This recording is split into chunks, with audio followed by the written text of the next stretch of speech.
Students, स्वागत है एक बार आपका फिर से मिस्ट्री के यूट्यूब के स्टडी मंत्र चैनल पर। आज हम लोग डिस्कस करने वाले हैं कि जो ट्रांसमिशन इलेक्ट्रॉन माइक्रोस्कोपी है और स्कैनिंग इलेक्ट्रॉन माइक्रोस्कोपी है उसके एडवांटेज और डिसएडवांटेज और एप्लीकेशन के बारे में हम लोग डिस्कस करेंगे। ये छोटा सा टॉपिक था जो हमारे रह गया था, उसको आज हम लोग कंप्लीट करेंगे। तो आज का हमारा टॉपिक है कि transmission electron microscopy and scanning electron microscopy के एडवांटेज, डिसएडवांटेज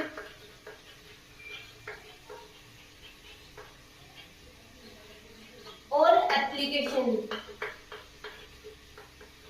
तो हम लोग क्या करेंगे कि जो इलेक्ट्रॉन माइक्रोस्कोपी है, नॉर्मली दो टाइप के हम लोगों ने पढ़ लिए इनके बारे में, इनकी working process, principle, sample preparation हम लोगों ने स्टडी कर लिया। इनके अब हम साथ में ही क्या पढ़ लेते हैं, एडवांटेज, डिसएडवांटेज और एप्लीकेशन क्या क्या होती है, और इनके नोट्स भी रेडी कर लेते हैं। तो मैं आपको बता दूं कि एडवांटेज में हम लोग पढ़ेंगे कि नॉर्मली इनका एडवांटेज देखें तो क्या होता है कि ये बहुत, इनकी जो रिजोल्यूशन और मैग्निफिकेशन पावर है वो बहुत हाई होती है और हमें कैसी जो इमेज मिलती है वो बहुत ज्यादा क्लियर मिलती है।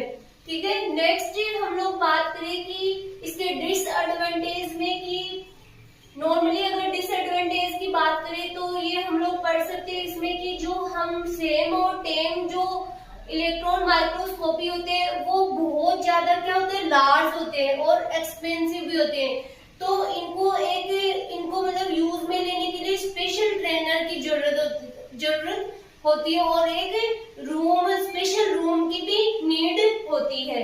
फिर हम लोग अगर इसकी एप्लीकेशन की बात करें तो कैंसर रिसर्च है, क्रिस्टल ओरिएंटेशन है और भी बहुत सारी, जैसे इलेक्ट्रॉनिक स्ट्रक्चर है, ये सब विजुअलाइज करने के लिए हम लोग ट्रांसमिशन इलेक्ट्रॉन माइक्रोस्कोपी और स्कैनिंग इलेक्ट्रॉन माइक्रोस्कोपी का यूज में लेते हैं। अब हम लोग इनके नोट्स,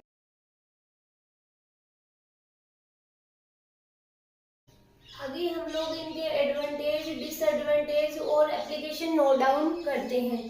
पहले है कि जो इलेक्ट्रॉन माइक्रोस्कोपी है उसकी एडवांटेज क्या क्या है। फर्स्ट है, it is very powerful magnification and resolution. जैसे कि मैंने आपको, जब हम लोग नोट्स प्रिपेयर कर रहे थे उस टाइम मैंने आपको बताया भी था कि जो इलेक्ट्रॉन माइक्रोस्कोपी होती है उनकी रिजोल्यूशन और मैग्निफिकेशन पावर होती है वो बहुत हाई होती है। TEMs have a wide range of application. TEMs होती है ट्रांसमिशन इलेक्ट्रॉन माइक्रोस्कोपी होती है, उसकी बहुत सारी एप्लीकेशंस पाई जाती है। Images are high quality and detailed. जो इमेज हमें प्राप्त होती है या विजुअलाइज होती है वो कैसी होती है, हाई क्वालिटी की होती है और डिटेल्ड होती है। This instrument works very fast. ये जो इंस्ट्रूमेंट होते हैं वो बहुत तेजी से कार्य करते हैं।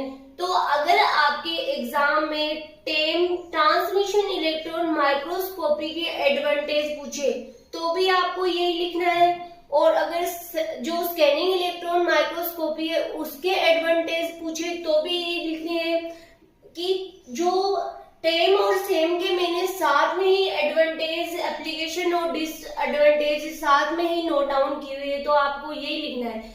फिर हम लोग एप्लीकेशन की बात करते हैं तो एप्लीकेशन में कैंसर रिसर्च में काम में आते हैं ये इलेक्ट्रॉन माइक्रोस्कोपी, क्रिस्टल ओरिएंटेशन में काम में आते हैं, सेमीकंडक्टर रिसर्च में काम में आते हैं, फिर वायरोलॉजी स्टडी में काम में आते हैं ये इलेक्ट्रॉन माइक्रोस्कोपी, और इलेक्ट्रॉनिक स्ट्रक्चर को भी एनालिसिस करने में इन इलेक्ट्रॉन माइक्रोस्कोपी को यूज में लिया जाता है। नेक्स्ट हम लोग बात करते हैं कि इसके डिसएडवांटेज क्या है। सबसे पहला डिसएडवांटेज यही है कि ये बहुत ज्यादा लार्ज होती है और बहुत ज्यादा महंगी होती है, एक्सपेंसिव होती है। फिर operation and analysis require special training, कि इसमें क्या किसी भी जो हम ऑब्जेक्ट ले रहे हैं उसको एनालिसिस करने के लिए किसी स्पेशल ट्रेनर की जरूरत होती है।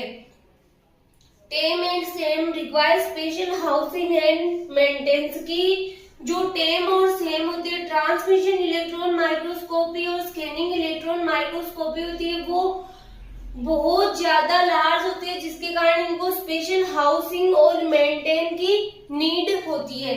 तो आपके आज ये टॉपिक कंप्लीट हो चुका है। ये हमारे रह गया था टॉपिक इसका एडवांटेज, डिसएडवांटेज, एप्लीकेशन। तो आज के लेक्चर में ये आप